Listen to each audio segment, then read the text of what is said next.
Hey, what's up, good people? It's Jay Ray, the co host of Q Points, and I wanted to come to you because there are two really important ways that you can support our show. One is by subscribing to it wherever you listen to or watch your podcasts. Q Points is pretty much everywhere. The other thing that you can do is you can visit us on Apple Podcasts, on Spotify, and on Podchaser, and you can leave us a star rating. Please rate us 5 stars because you know you love Q Points.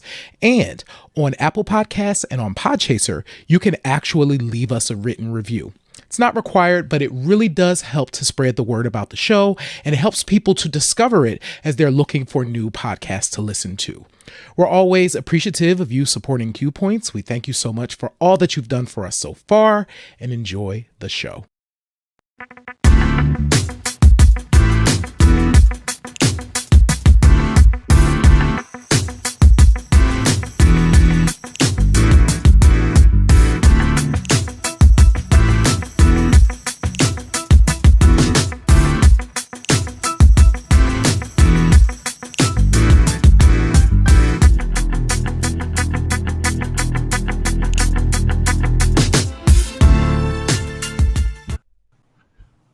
Welcome back to the podcast that is on everybody's lips. I'm talking about Q Points, dropping the needle on Black music history. I am DJ Sir Daniel. And my name is Jay Ray, sometimes known by my government as Johnny Ray Cornegay III.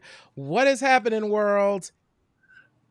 If you want to know about us, check our IMDb. I can say that now, Jay Ray. We can say that. We can say that Q Points now has an IMDb page. We are it's been a crazy week, y'all. So It's been quite the week. Quite the week. So here's the deal. You know how we always do the thing, Sir Daniel, right? About telling people you need to go, you need to leave us a review, you need to do you need to do all of that. You need to hit up Apple Podcasts, you need to hit up Spotify, you need to hit up YouTube, you need to hit up Podchaser, and y'all need to be leaving Q Points a review on IMDb now. What? Listen, the Ambi Award nomination for Best Entertainment Podcast is truly the gift that keeps on giving. I mean, we are now on IMDb because we are on the radar of everybody. We're on the radar of different organizations, and we're grateful, super grateful and thankful for all of you that have been listening to us from day one. All our day ones, thank you so much for checking in with us, following.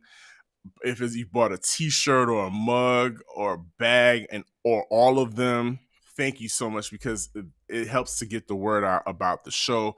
Every single review that you guys have left, 5-star reviews, thank you. It's culminated into this moment, and the Ambies will be our gifts awarded, and not shown because I think they're streaming. It's going to be streamed. It's not like you're going to be able to tune in on television. You'll probably need to go ahead on a platform, log in and watch or listen. But that happens on March 7th, and it's taking place in Las Vegas. So Viva Las Vegas. Yeah, that's super. It's super dope. So yes, it will be streaming. I believe on. I believe it's connected to the Amazon Music. That's what it is. Related Amazon to Music. That. So we'll certainly get everybody information on that. But in our description, we have our IMDb link. So go on over there and leave us a star rating and stuff like that. But okay, so let's get the important stuff out the way. Hit it. Listen, if you are like, listen, I want to support these brothers, like Sir Daniel said, go ahead and buy some products. Visit our store, store.qpoints.com. If you want to have access to our all of our archive, you can do that on our website. So if you visit us at qpoints.com, you could subscribe to become a Q Points insider, and you get different things at different levels. So we actually have a behind the scenes show that we call However Comma. We do that on a regular basis. We do it each week, and we've been doing it each week. And I hope that we're able to continue that because that's been super fun. And if you are an Insiders Plus or Max member, you get access to that show. We had fun doing it on Instagram this week, so that was really cool. But you become a member, you get access to that. You can also leave us a tip. You can hit our tip jar up, drop us a tip, and that's really dope. But yeah, and join our newsletter too. Like that's another way to stay connected, to learn what's happening, learn what's new, and all of that. But Sir Daniel, the ambies, how does this feel? How does this feel for you? You know, like I said, we said on However Comma, it really will be a moment that I won't forget because of how I found out. You were calling me, yes, while oh that's in right, the yes. middle of the day while I was at work, and folks, J Ray doesn't call. No, J Ray does I not don't. call. J Ray is going to shoot you a text. Yes. It's very, very rare that you're going to see the phone ringing and it's him. And I was just like, huh, that's different. But of course, I was in the middle of a meeting. Mm-hmm. And so I just shot him a text like, hey, call, what, is everything okay? Just shoot me a text. And he says that we're nominated for an Ambien. I'm just like, who is? Really? I mean, honest to God, it was just point blank. It was just a very pleasant surprise. And what's even more, I'm blown away by who we're nominated with. Yo, isn't that crazy? I'm like, now I really know how people feel when they stand up to get awards and they shout out the people that they're nominated with, or they tell people, well, it's nice to be nominated. It is. It's nice to be nominated. I mean, it'll be even better to win. Right. I'm not going to play those games with y'all. I'm putting that out in the universe. But the fact that we are recognized along with some very talented, very entertaining podcasters out there who are delivering quality content. So that just is reaffirming. Mm-hmm. Is definitely the word. It's reaffirming that we are putting in the hard work and we're doing what we set out to do. And the intent is to put out quality content and to inform and leave behind something that can be used in the future, to be a time capsule, and just to leave our legacy on this planet as people who loved and respected Black musicians, Black artistry, and everybody else that was involved. Thank you. That really does center all of it. So yeah, this is an exciting. It's exciting. When I looked at it, didn't really set in until I did look at the names of who we were nominated with, and I was like, oh, this is actually like a thing. This is real. This is real. And to put it in perspective, y'all, I was looking like, oh, wow, we're nominated next to these names. Like, these are people. One of the shows, it was funny. They did a tweet. It was like, after millions of downloads, I was like, we are literally sitting next to people with millions of downloads. But the truth is, and we've believed this since the beginning, you and I, Sir Daniel, that it's all about the quality of the work. We've been very clear about what Q Points is. That's why, however, comma ain't Q Points. Like, we've been very clear about what Q Points is, what conversations we want to have, how we want to have them, and we've been really working hard to not dibble and like not stray too far from our mission of really honoring the great folks that we talk about. So I can't wait. I want to win. I mean, I'm excited to be nominated, but I would love to win. That would be really cool. I want us to win. We're winners. We're winners. That's all. And I joke around and say that I'm a master manifester. Yeah, we have been. I say, J Ray, we have been manifesting moments like this since we started. True. And because, like you said, we were very intentional on what kind of product we wanted to put out there. And I think the very first inkling that I received is when the folks over at Carnegie Hall hit us up Mm-hmm. about our country music series. And recently they hit us up again because they've entrusted us with putting the word out about another one of their magnificent performances that's coming up. And Mm-hmm. you had the opportunity to sit down with an amazing musician that everybody needs to know about. Yeah. So Q Points was had a conversation with Samora Pender Hughes. What's really dope about Samora's work is it truly does speak to the moment. We're actually going to, of course, talk about what's been happening in the world, in particular, the murder of Tyree Nichols and kind of what that means. Samora's work speaks directly to that. And he has committed himself to this multidisciplinary art process of creating. And he is going to be performing the Healing Project at Carnegie Hall on Friday, February 10th, 2023. And I had the opportunity to chat with him a bit about that show, but also about his work. And I want to play a quick clip because I couldn't have a conversation with him about his work without asking him about this time that we're in, because literally his music is speaks to it. And so I want to play a quick clip. It's about 2 minutes, and then we'll come back and talk some more. So let me play this quick clip from our interview with Samora Pender Hughes. In this moment of anger again, around the murder of Tyree Nichols in Memphis, Tennessee, at the hands of law enforcement. And I'm curious for you, how are you processing this moment? To be honest with you, my biggest concern in this moment is the support that the family needs, because I think that oftentimes that can be overshadowed in the spectacle and the response to the moment. And to be clear, I'm not saying that there shouldn't be a response. I think my perspective on the response is that the response shouldn't be connected to one moment, but has to be continuous. So Yes. The issue with the cycle we're in is that we only react when the most violent thing happens on camera, even though we know that these things are happening every day. And then people want to come out and do things for about 3 days, and then they want to go back and not pay attention anymore until the next spectacle. My hope is that at some point we'll figure out that we need to be consistent, and we need to tap in to the organizing that is happening and the people that are being consistent. We need to join those spaces, and we need to strengthen them, and we need to fortify ourselves for a long fight that is continuous instead of a kind of stutter step of response.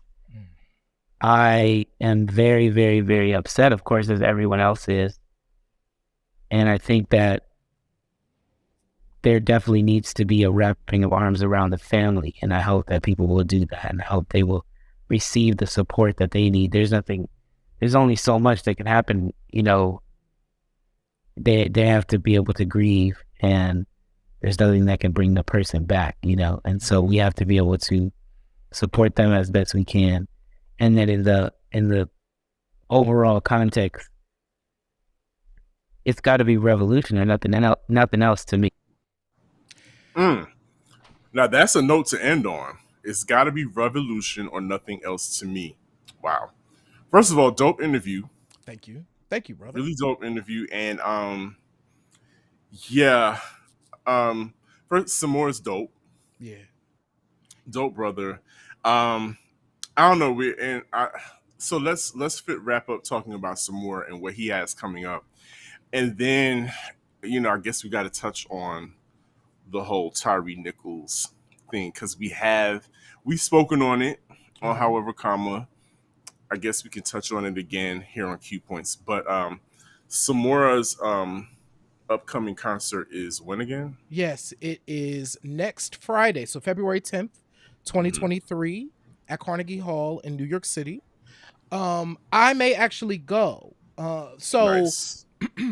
I in the lead up to the conversation that he and I had, I kind of immersed myself in all things some more Pender Hughes and his output. And I am really intrigued by what this performance will bring. So he's going to bring in some visuals. He is going to have, of course, a full band with a lot of different elements. And this Mm. is actually going to be the New York premiere of this. He's never done this in New York, and I think he's actually New York based at this point. I know that he was born out in Berkeley, but this brother has truly committed to having this conversation about in particular people of color, but our relationship with the criminal justice system, and all of that in his work as a visual artist and as a musician. And his piano playing is sick.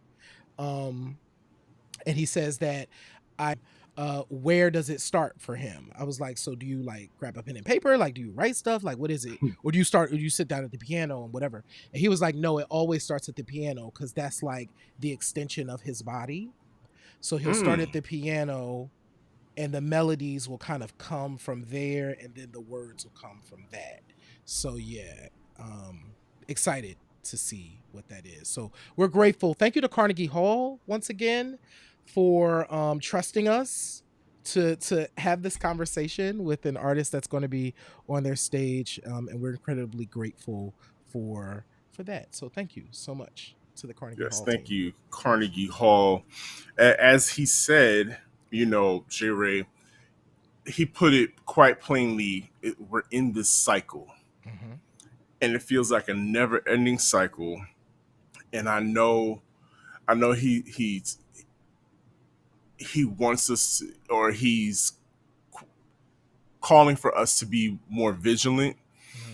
And I don't know. I think I'm speaking for probably another segment of people that are weary, Mm-hmm. completely weary about the whole situation, the whole cycle, that it seems to be never ending. It feels like we are continuously the sacrificial lambs for what feels like some weird art, live art performance that is a snuff film, if you will, that is Mm-hmm. being broadcasted around the world, and the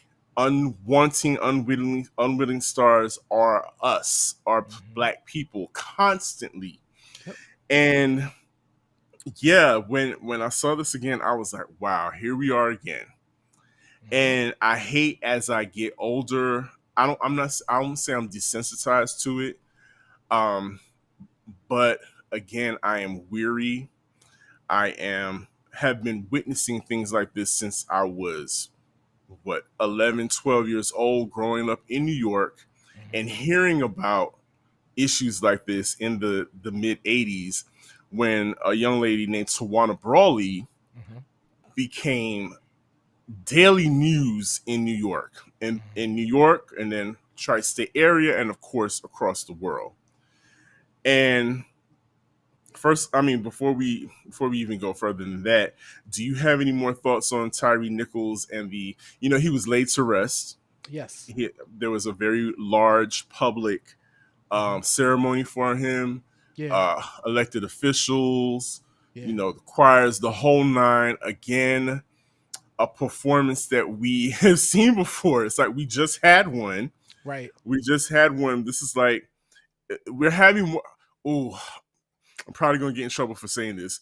We're having more of these, having to have more of these ceremonies and outward and uh, public ceremonies for these people who are being killed by police, more than a Beyonce world tour.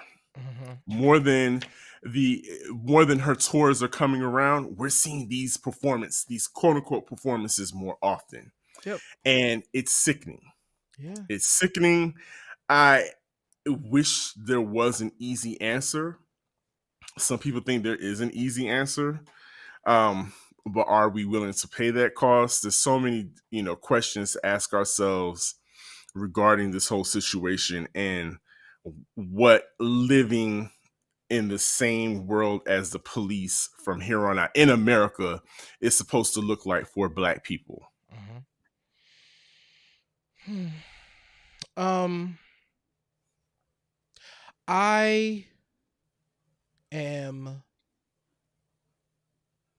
I've been very disinterested in law enforcement. I've been very. Let me say that differently. I've been very. I'm just not interested in like having law enforcement and like all of it. The judicial system doesn't work. Law enforcement doesn't work. It is working as it should, right? As tools of white supremacy. And what I am most tired of, I think, in this present time is the fact that we have so much access to see it, right? Without filters. And I do think it is important for many folks. I mean, I'm not surprised that this has been happening since forever, right? So I know that, like you know that.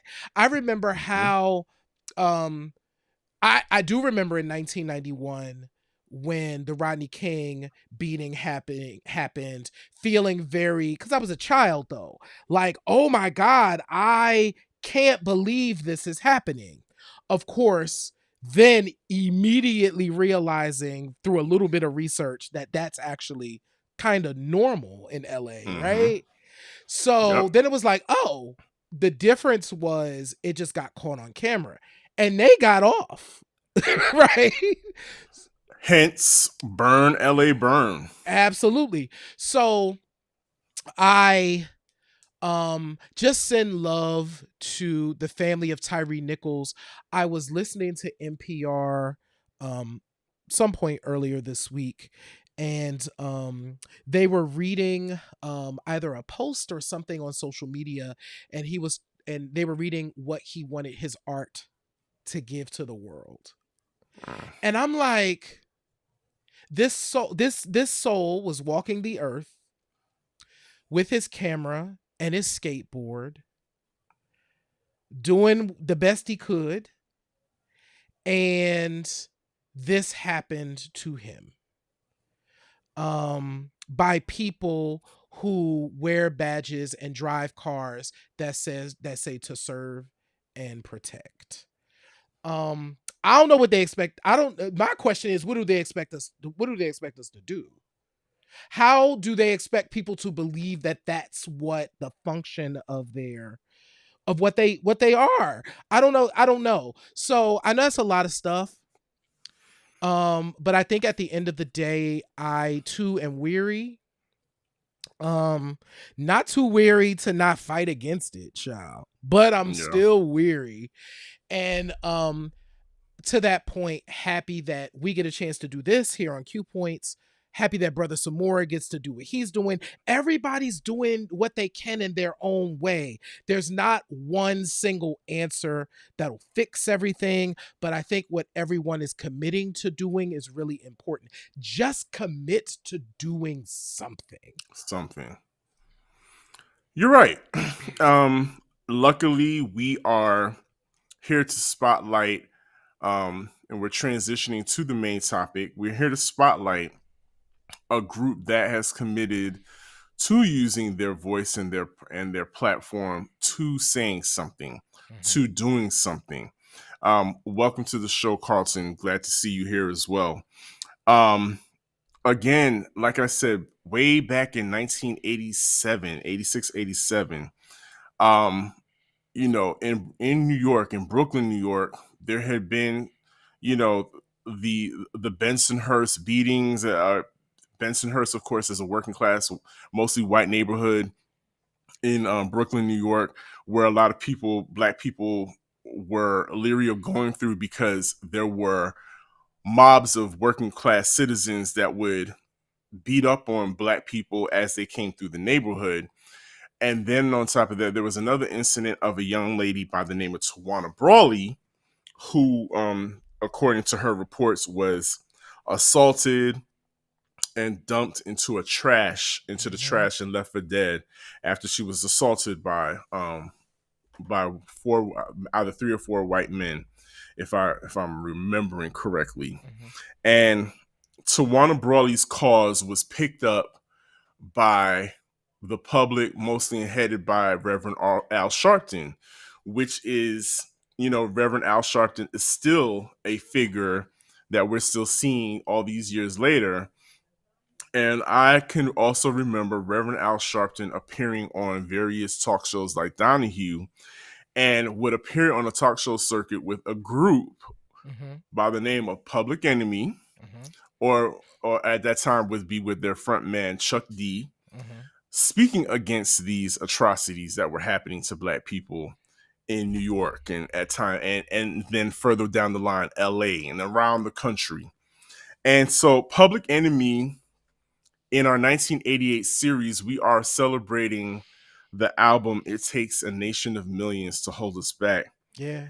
And how much of an impact that had on the overall culture, and taking the notion of hip hop becoming the urban CNN, the urban news network, if you will, the Underground Railroad of facts, of news. And Public Enemy has to be at the forefront of that movement, because with this album, they made a very loud and clear call, mission statement of what they were here to do. And we're here tonight to honor that moment, that Black Steel in the Hour of Chaos, and just talk about Public Enemy. And J. Ray, do you recall your first recognition of Public Enemy and your awareness of them, and how that felt when you became aware of Public Enemy? It's so my first introduction to Public Enemy was Public Enemy #1, which is a monster of a song.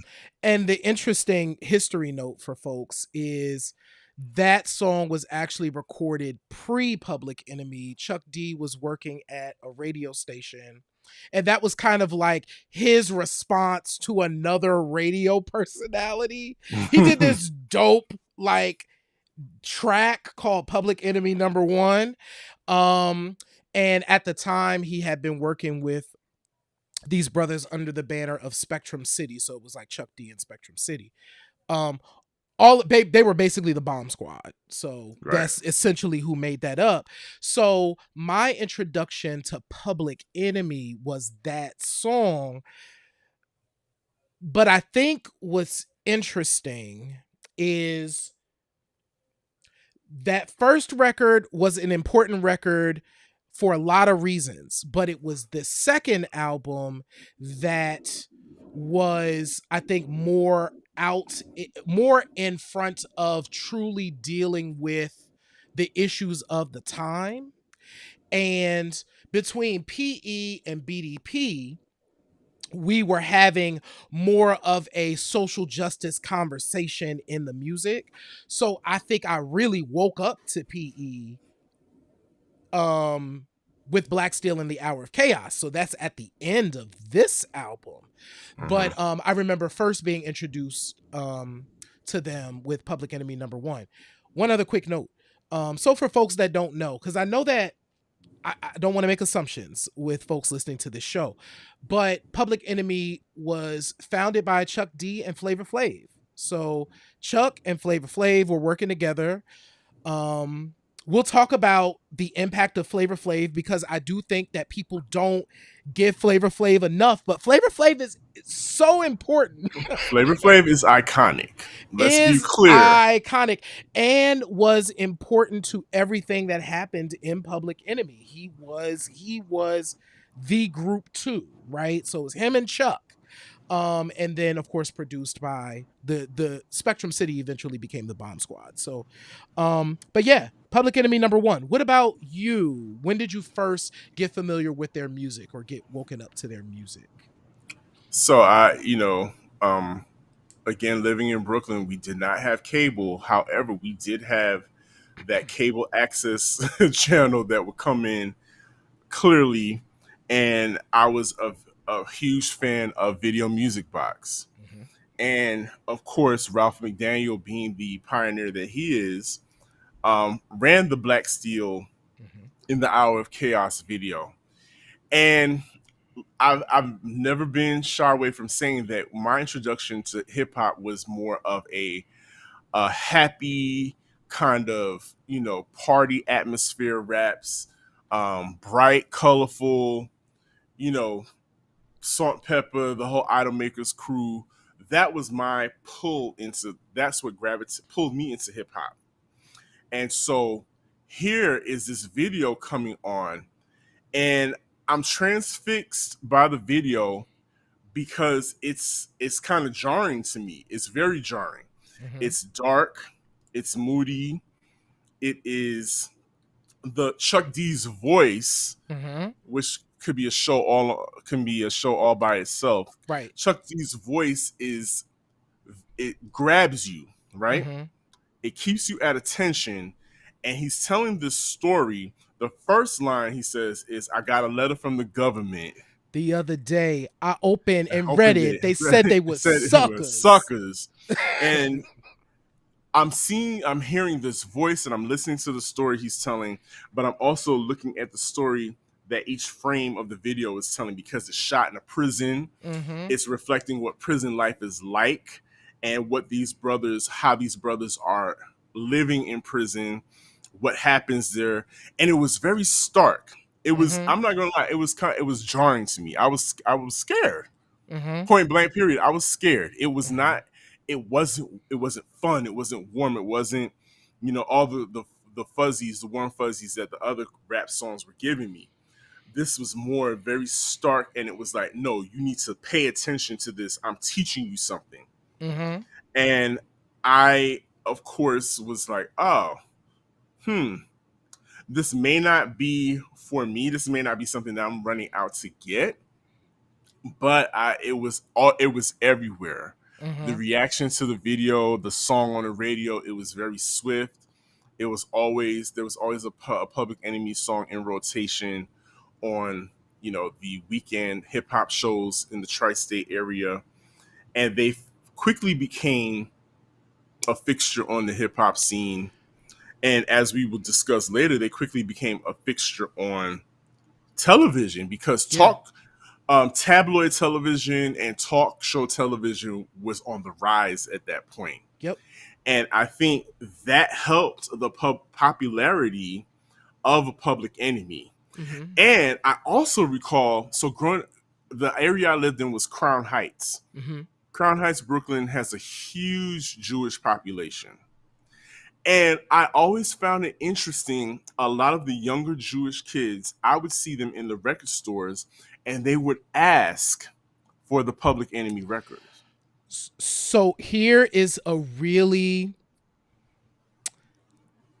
is a really interesting fact about Public Enemy, and this was by design. I don't know who on the management team figured this out. It was probably actually Rick Rubin. It was probably Rick Rubin that figured this out, because we have to remember that PE was not marketed the same way as other hip hop groups of the era. They were kind of marketed like a rock band. And in fact, if you look at reviews from their very first record, Yo Bum Rush the Show, the reviewers would talk about, like, they would define them and kind of talk about them like they would talk about rock bands. But they were obviously a hip hop group, right? But they were the epitome of kind of like hip hop's version of what punk would be, because Yes. you have these idiosyncratic productions that are multi-layered, right? James Brown is the foundation of almost every production on PE for like the first 3 albums. Like Listen. they basically was going through all of the James and then layering all these things on top. So you're right. So Public Enemy were very appealing to white listeners. I remember being in camp and just do-gooder white hippies all Mm-hmm. played Public Enemy because for them this was counterculture. They were Yes. talking about, the government. They were talking about the system. They were pushing back against the man. Da da da da do. And what I loved about it though was we didn't they weren't selling out though. Like they weren't in the sellout group, even No. though even when you go back and look at pictures of Public Enemy shows from the earliest days, it's tons of white people at Public Enemy All shows. in the front row.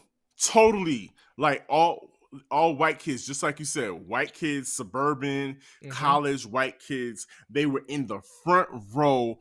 I mean, jumping up and down for Minister gosh, what is his name again? Who?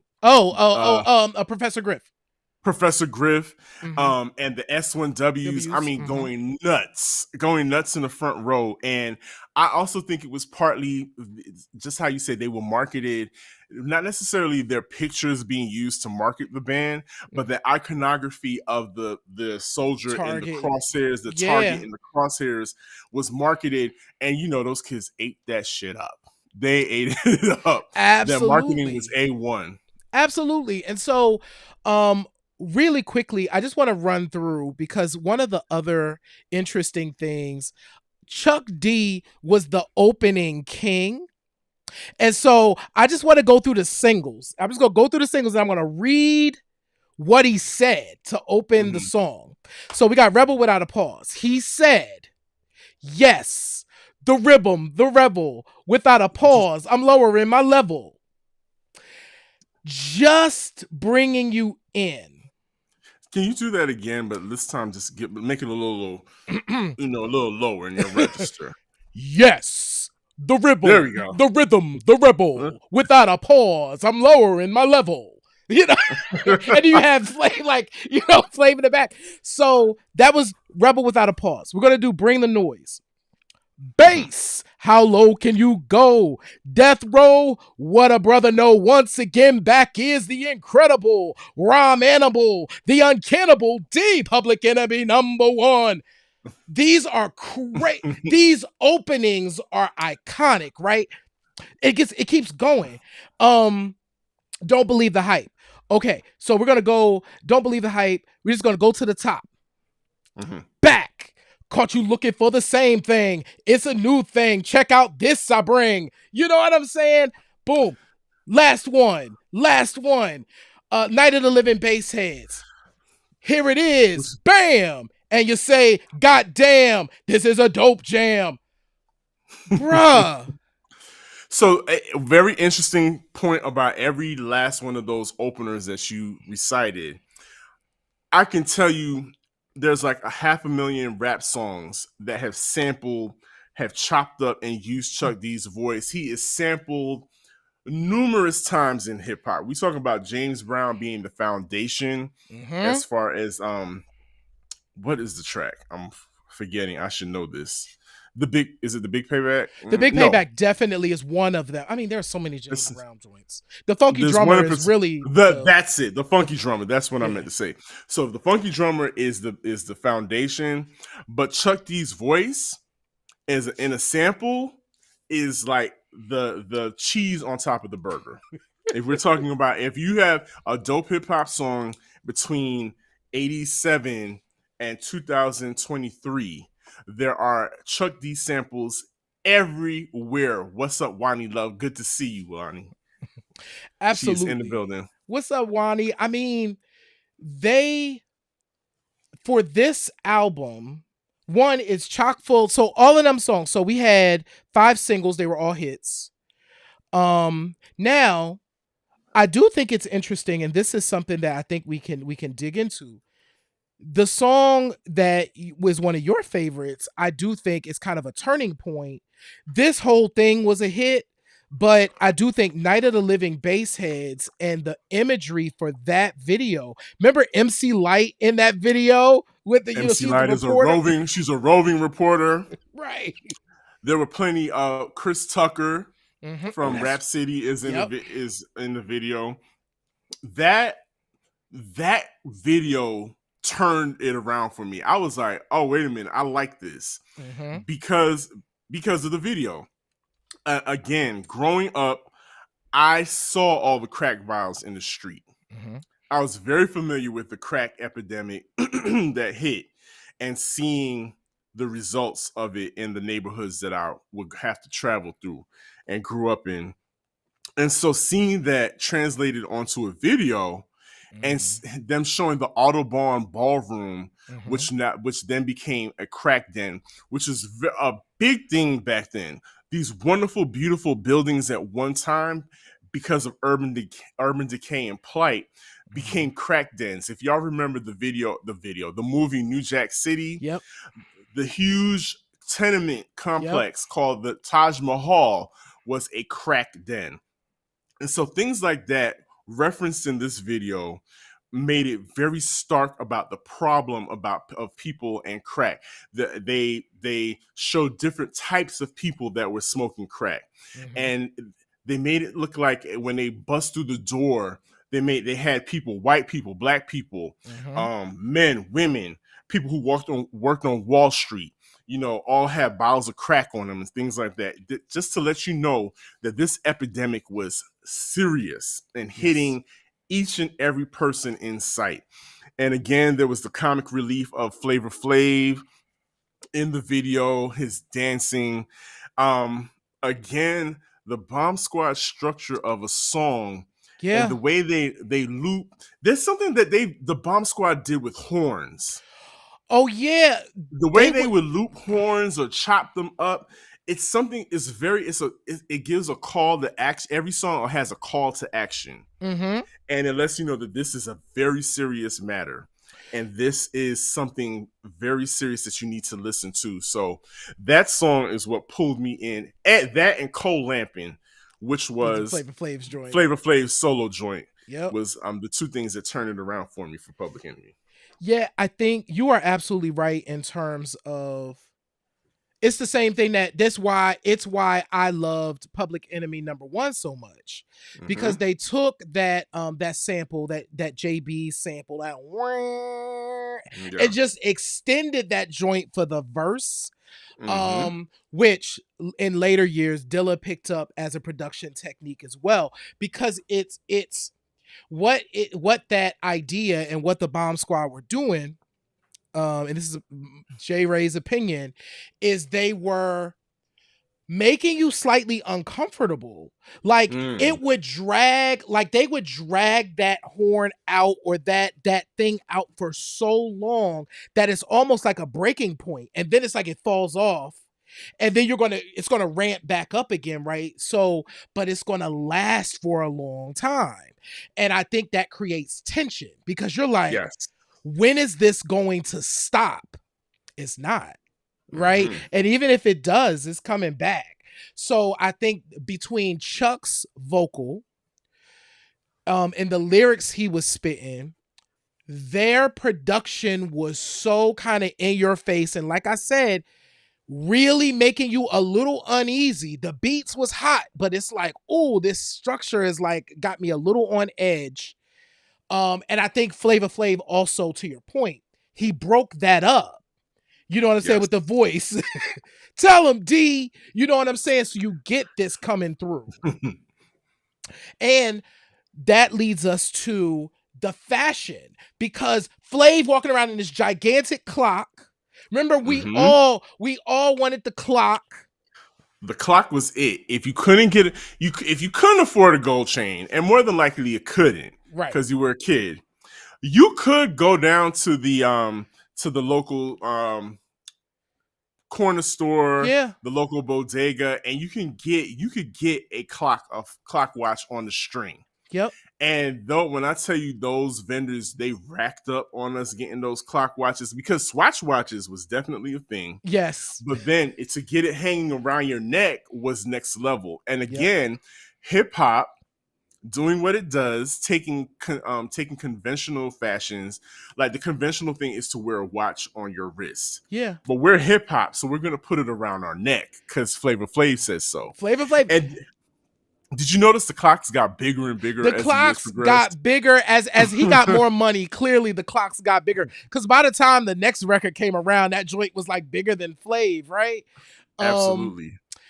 So you have that. You have also the introduction where Chuck kind of had this very clean, the baseball jacket or whatever jacket he was rocking, the sneakers, the jeans.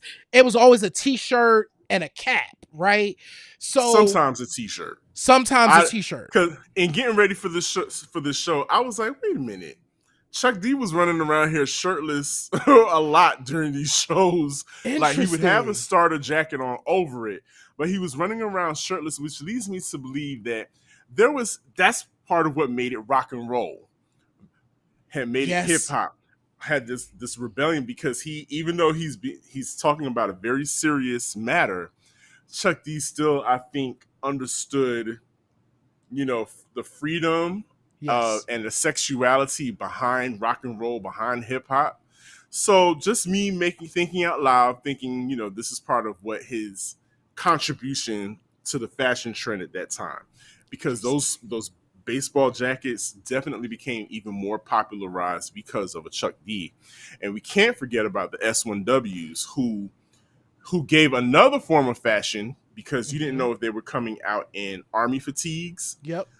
And you didn't know if they were coming out in 3-piece suits, because their fashions reflected the fruit of Islam, which has become a very popular sect in the mid to late 80s. Absolutely. So you have these, and that was also really unique. So we have,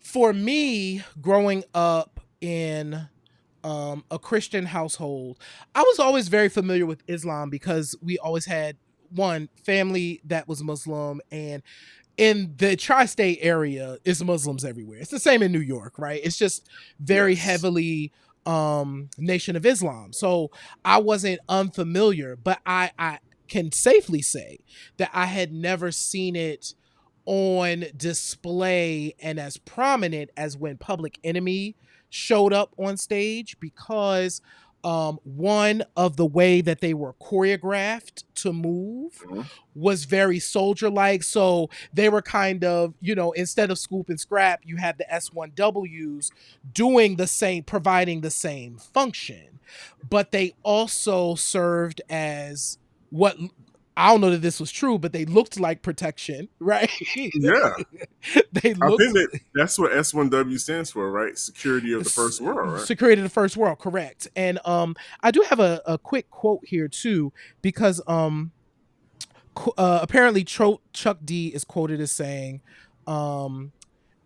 they represent that the black man can be just as intelligent as he is strong. It stands for the fact that we're not third world people. We're first world people. We're the original people.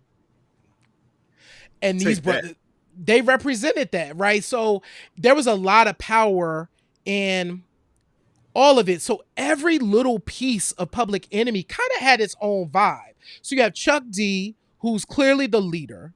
You have Flavor Flav, who's clearly second in command, and he's also a jokester, right? So it's like the second in command is also like, very animated, right, and secretly talented.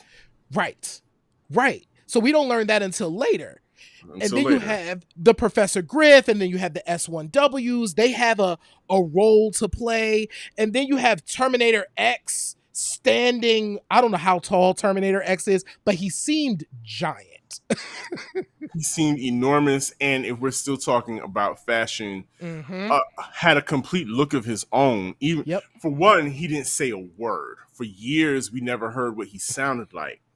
And two, we barely knew what he looked like because he wore those enormous shades, Yeah. which became popular among us as well. Mm-hmm. And he rocked the high top fade, of course. Yep. So again, they had the lineup of a full force band, not full force, but a full band with all these different personalities and different looks, but it meshed so well together. And I, looking back on it, I'm like, yeah, that was part of the whole appeal of Public Enemy. And to your point about the S1Ws, the Fruit of Islam became rose to popularity because here's what my guess is. At that time, we're deep into the crack era. There is a war on black people because drugs are being funneled into the communities, and then the drugs are being sold by people that look like us, and then of course we're being accosted by the police. So we're at war inside. Mm-hmm. And black men are starting to be locked up. Yep. A lot of us, a lot of the fathers and uncles that fought in the Vietnam War came home high as hell, Yep. and were being locked up because they were stealing and robbing and doing things. So everybody was being locked up, and these people. It seemed like a lack of power, Yes. and I think the nation came in to say, "Hey, there is power Mm-hmm. within this organization because we're community. We can offer you community. We can offer you structure." They were very much about physical health Mm-hmm. and mental health, well-being. And so I think that's what attracted a lot of young black men to the movement at the time, to Yeah. becoming Muslim, and some to go on even further into being part of the Fruit of Islam. And so again, the same way Public Enemy had its appeal to their white fans because of the prime minister and because of the S1Ws, there's this huge appeal to young black men who are looking for something that stood for power. Mm-hmm. And Public Enemy definitely stood for power in that time, especially because of a voice like a Chuck D. He had the voice, and then they had the look. It Yep. all married together. It all married together. So I am about 11 years old at that time. This is probably the time when a family friend, his name is Aziz, he used to pick all the kids up and used to take us to school in his Dodge Caravan. So we would pile in the van, and he would always have me sit in the front, and he would be like, um, I don't know what he used to call me. I'm sure he had a name for me. And he would Okay. say, you um turn to this page, read this scripture. And so I would have to read it on the way to school every time and then explain to him what I read, right? So I really kind of reacted also to that idea. I think it helped me to think, you know what I'm saying, and to start to ask questions. Um, so even for me, I was introduced to uh the Honorable Minister Louis Farrakhan through listening to this album. I was introduced to Malcolm X through listening to this album. These are names that I wasn't really familiar with, and then I got to ask questions, right? But it was through listening to this record that I did it. So even for young black boys, watching Public Enemy gave me something. And so for years, I told you this, for years up until like my college years, Public Enemy was my favorite rap group. Because I felt like it was not only entertainment, it was not only like dope musically, it was also a message that I could get behind, and I felt like it strengthened me in a way that I needed to be strengthened as a young black man or young black boy. Um and that was really important at the time. And you know what else I remember at that time? the biography of Malcolm X was Mm-hmm. being circulated a lot amongst Yeah. young people, black people, One of my favorite books especially of all time. especially young black men. Mm-hmm. And it again, Public Enemy Yep. being at the forefront, um, referenced Malcolm X, Mm-hmm. had his visuals in the videos a lot.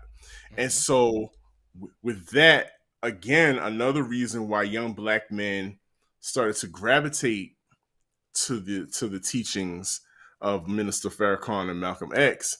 You know, you were having it reinforced, and Public Enemy is encouraging us to say, "Hey, pick up these books, find out what these brothers had to say." And I think a lot of young men had an awakening because of Public Enemy, an awakening that wasn't happening with a lot of other groups, because again, we were in a time when things were changing, Mm-hmm. and the phrase knowledge of self, I remember, begins to start floating around, Mm-hmm. and people are looking for ways to improve their knowledge of self, or to elevate themselves. And I really do believe Public Enemy is one of those factors to help ignite that movement within people, within the community. You know what this is bringing up for me? You said something that is true. And I think it could really help today. Encouraging people to read. Like encouraging Mm. people to pick up a book and read does something. Like it really does, especially when someone who you perceive as like cool, Yeah, it exactly. encourages you to do something and you feel like they've done it. For young people, that's really powerful. And oh my God, we have lost. We talked to our Canadian cousins. They reminisce over you last night. We're going to give you their information too because y'all need to follow them. But we talked about recipes getting lost, and I Absolutely. think that one of those recipes that got lost. That's why we where we at. All that's why we where we at. We have lost the things that got folks to get all the money that they got. The things that got people to the top, we kind of just left them where they were and just like moved on. And we need to go and pick up the lessons from Public Enemy and It Takes a Nation of Millions to Hold Us Back. The lessons from BDP and By Any Means Necessary, to see what those brothers was talking about, because it inspired a whole generation, and this generation needs to be inspired like that. Oh, absolutely. To your point, the books aren't being passed around like they used to. Books, period, aren't being passed around like they used to. But that's a whole nother story. Matter Right. of fact, because they're taking books out of classrooms, Right. banning them. So imagine having someone like a DeSantis around in late 88, 89, where people are picking up the autobiography of Malcolm X, the biography of Malcolm X, and all the different teachings of these black nationalists and Mm-hmm. revolutionaries that are coming um, to popularity. Luckily, we had tabloid television. Like I said earlier, you know, the rise of tabloid television gave people like Public Enemy, Mm-hmm. Chuck D, and people that were on that same circuit. You would always see them on the same circuit. If the minister was on, more than likely Chuck D might be on the panel as well, Mm-hmm. or a lot of other different popular names at the time. I can't remember all of them, but I do remember them being on the Geraldo show, Yeah. on the Donahue show, and being in Middle America looking terrified Right. at these, because these brothers are very serious. It was very rare anybody cracked a smile. Yep. There was nothing glossy or shimmery or fun about what they were doing. They were here for serious business. They were Yes. here to discuss the inequalities that still remain in our communities. And, you know, like it or not, we have people like Geraldo and Phil Donahue to thank for that. Do you remember what was his name? The Monty? No, not Monty. You talking He about had the Downey Jr., Morton Downey Jr.? Morton Downey Jr. That's it. Mm-hmm. Wow. Do you remember that circus of a show? That was a crazy ass. This is pre-Springer. Springer was like a toned down Morton Downey Jr. But you remember we had all the people. We had Sally Jesse Raphael. Absolutely. Towards the end of that run, we had Ricky Lake, and we love Ricky Lake. Shout out to Ricky Lake. Ricky. Ricky, don't go there. Don't you even go there. Right. The first appropriating of language of a black scent. But anyway, so you know who else we became familiar with because of those shows and because of their association with Public Enemy. And I know we're talking about Black Steel and revisiting It Takes a Nation of Millions to Hold Us Back. But that album and that movement created a door for a young lady by the name of Sister Soldier. J. Ray, do you remember how people would be afraid to be on panels with her because she would eat everybody alive? Eat these people up. Sister Soldier was ready. She was well read. She had the gift of being able to do the same thing that Jesse Jackson and Dr. Martin Luther King did, coming out of a black woman's voice. Absolutely. And not afraid to say what she needed to say to speak truth to power about white supremacy. Sister Soldier was a powerhouse, is a powerhouse because she's still doing her thing today. Powerhouse. Do you see how they tried to, because Sister Soldier also had an album, 360 Degrees of Power. Yes. And so and she was fashioned after Chuck D. I'm pretty certain she was coached and to deliver like him, because Chuck D, like all our prominent figures and public speakers, come from the church. Yep. Or come from some form of church, and they have that preacher-like delivery. And Chuck D definitely had that, and that was passed on. I'm sure Sister Soldier definitely had her own flavor. Not saying that she had to be coached a whole lot, but she was definitely patterned after that.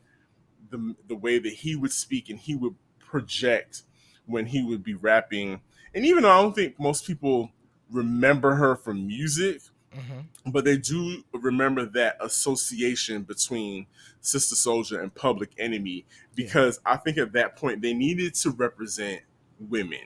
Public Enemy needed to represent the sisters in the movement. And one other thing that I do want to say about Public Enemy, specifically Chuck D, has always, and this is from your favorite female hip hop historian, Chuck D has always been a champion of women MCs. Absolutely. He's always, and not just on the East Coast, he's always champion. He's always bigs up JJ Fad, Yo-Yo, everybody you can think of from the West Coast. He's always given them props. In liner notes, kids, there were things called liner notes. A lot of your favorite rappers would shout out other rappers. And I remember specifically on this particular album, he says there's a shout out to the Sister Squad, and he names every and anybody who was somebody at that time that was a woman that was on the mic. And so, which is very important, for a man with that much power behind him to do at that time. I think what we're also speaking to is the reason why this record was able to transcend. I mean, this record transcended and allowed rappers to do many things. So we of course talked about the tabloid television circuit, but this also entered the moment where you get a Chuck D weighing in on political issues. It made way for for Ice-T and Ice Cube and all of these Mhm. other rappers with a point of view to be able to now weigh in other ways. And so now your CNBCs and your NBCs are coming to ask what the rappers have to say, because by this time rappers are now really settled in talking about social issues in the music, and the community is responding to it. And I think that was a really important, like, there were so many things that this record set up For sure. that rappers are still eating from today. Not just the Bomb Squad production, not just kind of the juxtaposition between the flavors of Chuck D and Flavor Flav, but to your point, the Sister Soldiers of the world, the Terminator imagery, X. Terminator X, the imagery that was presented, the introduction of the fruit of Islam and Islam as a religion into pop culture, right? Formally. This record set all of that up because this record was a hit. Absolutely. It so much to the point that we do have to talk about. We briefly touched on how iconic Flavor Flav is. Mm-hmm. This album, of course, set up his career, um, and we just didn't even know how far it was going to go. You mentioned, yes, last night we recorded an episode of They Reminisce Over You with our Canadian cousins. Shout out Mm-hmm. to them for having us on the show. And please follow They Yep. Reminisce Over You podcast, because that brother and sister are dope. Um Flavor Flav, because of his outstanding personality, as we said earlier, nobody realized how talented he was, right? Right. And then I think little by little, you see Flavor Flav coming more to the forefront. You see people referring to their sidekicks, their hype men, and you see more people having hype men and hype women on with them on their as they MC during their shows and whatnot. Because at one point it was just the MC Yep. and just the DJ or the MCs, and they would do their part. But now Flavor Flav created a lane of the hype man. Yep. And so last night on the podcast, they hit us with a very, very interesting question. It's a great question. It was a great off the head, think for your quick reaction kind of moment question. And it was, who's a better hype man? Spliff Star of the Flip Mode Squad and Busta Rhymes, or Flavor Flav? Yeah. Now, J Ray, I picked Spliff Star.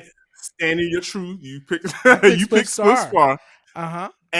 But I undoubtedly went with Flavor Flav only because he transcended what it meant to be a hype man. Because Flavor Flav could, even in his sporadic antics on stage, the hand face dance and all of that, Flavor Flav is very skillful on the mic. Yeah. Like, it may sound Flavor Flav laid the foundation for your Old Dirty Bastards. Absolutely. That kind of drunken flow, that kind of, is he being serious or is he playing? Definitely, but still held your attention. Yep. Then on top of that, he's an accomplished musician, very accomplished musician, and as well as becoming an iconic reality television star. He's the OG of reality TV. Like, without Flavor of Love becoming the hit that it was, like, yes, there's The Real World as like the originator, right? But Flavor of Love ushered in this whole current era of reality TV, the competition show. We have, what's the show where the Bachelor, because of Flavor of Love, right? And not only that, Flavor of Love gave us New York. Thank you, Tiffany Flavor of Pollard. Love. Thank you for giving New York Pollard is the gift that keeps on giving. Absolutely. We get her because of this show. Okay? Absolutely. So thank you. Yeah, Flav is the reason why I did not pick him, and I think I told you this, is because he did kind of transcend. I think acted in that role of hype man for Chuck D, but I do think he was more, I see him as more of just kind of a partner to Chuck. Oh, for sure. And the leveler, for these heavy messages that people are getting. You need somebody to emphasize what he just said. Yeah, boy. You know what I'm saying? You need somebody to be like, yeah. Even in a very serious a very serious topic like police brutality, Absolutely. and 911 is a joke, it made it palatable, but Yep. you knew it was a very serious topic as well. So Yep. yes, you're right. He transcended the label of hype man, but I think in history you got to give it to the OG, the icon. You know, he can be he's a Halloween costume. Oh my gosh. Yeah. If you're a Halloween costume, you're an icon.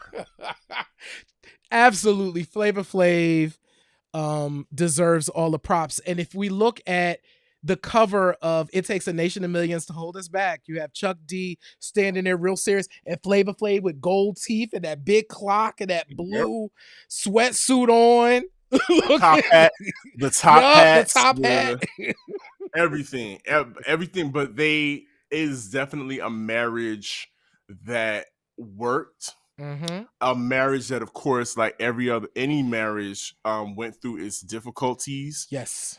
You know, it's very public information about the struggles that Flavor Flav had. He's recently talked about his how his addiction caused him to have these $2,600 a day spending habits.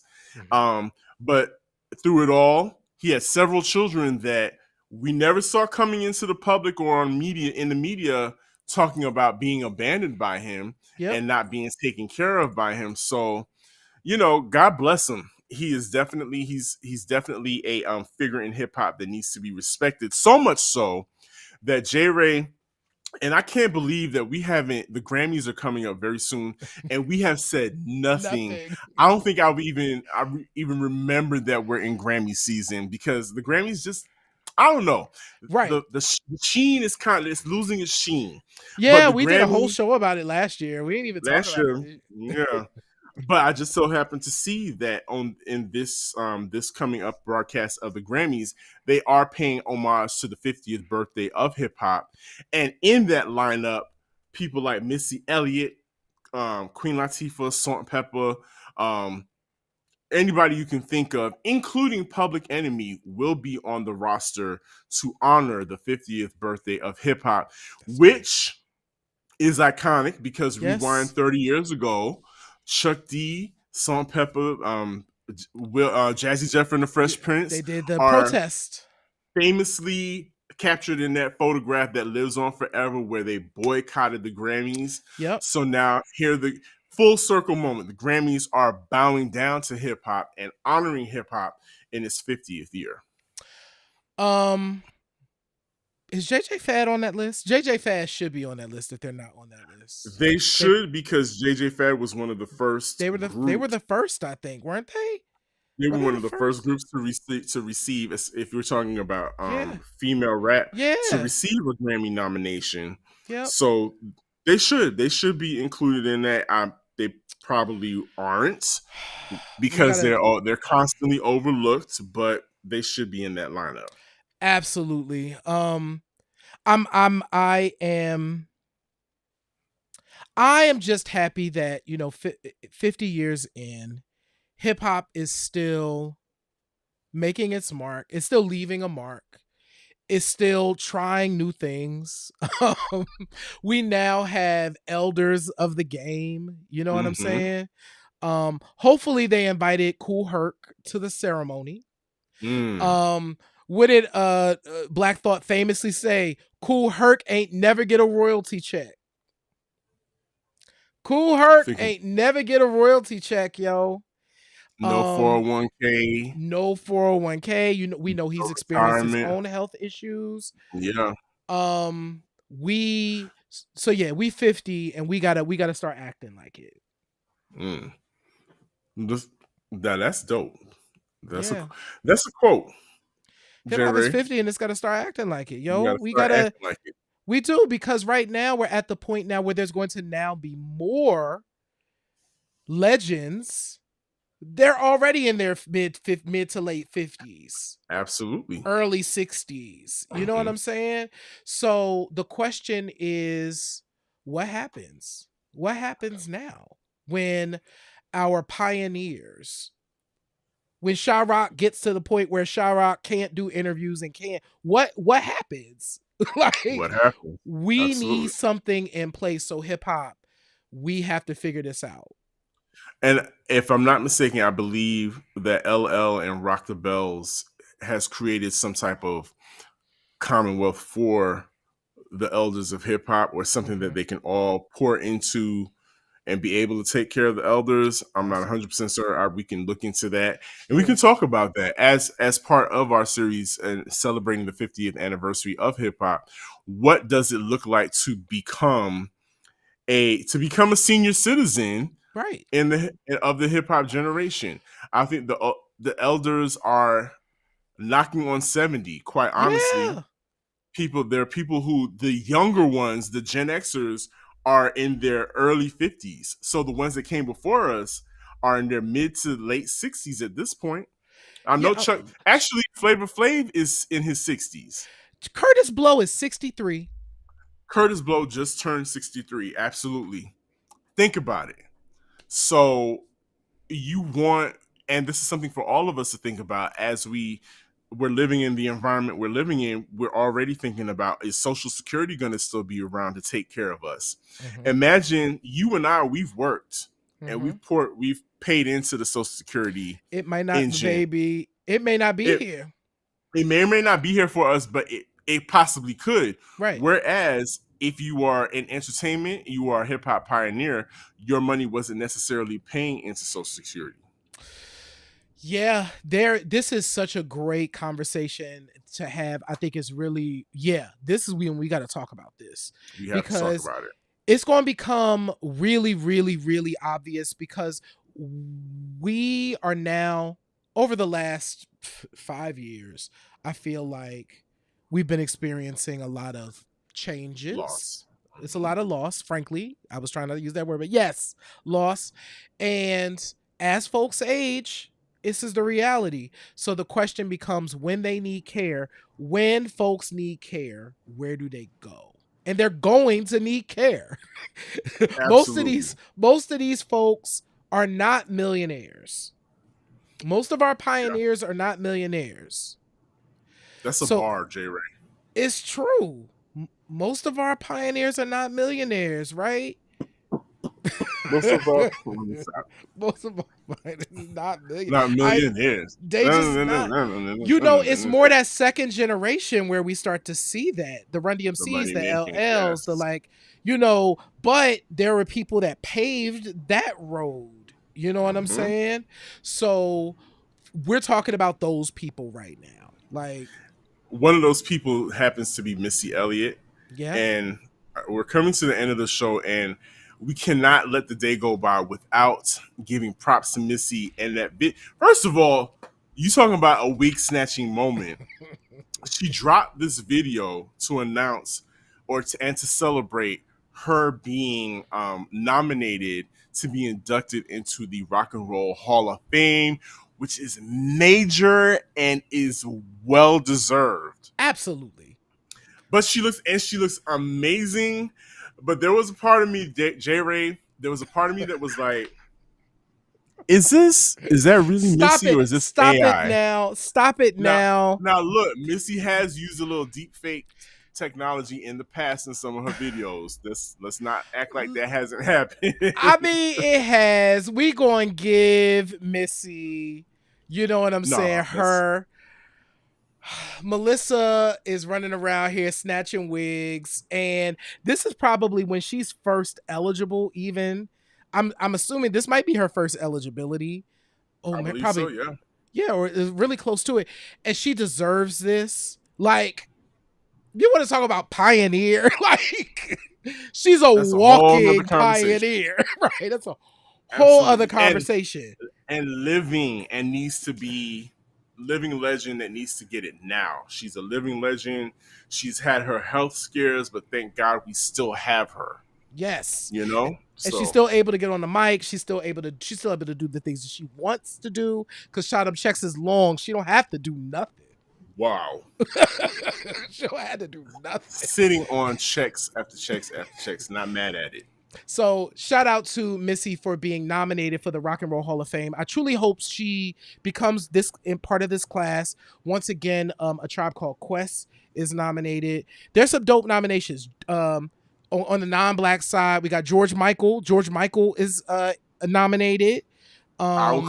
I will sign off on that one. I will absolutely sign off on. We might have to just do a Q-Point show for the non-black people that are nominated that we love. Because I think Boy George might be nominated. Bitch, give me a Boy George and a George Michael right now. I think that's true. I might be lying. But I think Boy George is on that list too. But yeah, congratulations to Missy Elliott. It is well-deserved. And if y'all haven't, y'all should go back and revisit our 2022 Rock and Roll Hall of Fame series. It's really dope. It includes Dionne Warwick, Lionel Richie, Fela Kuti, and A Tribe Called Quest. It's really dope. And some dope interviews with Masiki Scales and DJ Rasta Root. Yep. So please go ahead and check that out when you have the opportunity. J. Ray, we are wrapping up for the evening. Sir, this has been a dope episode as usual. I want to publicly thank you for all the hard work that you do on behalf of this show.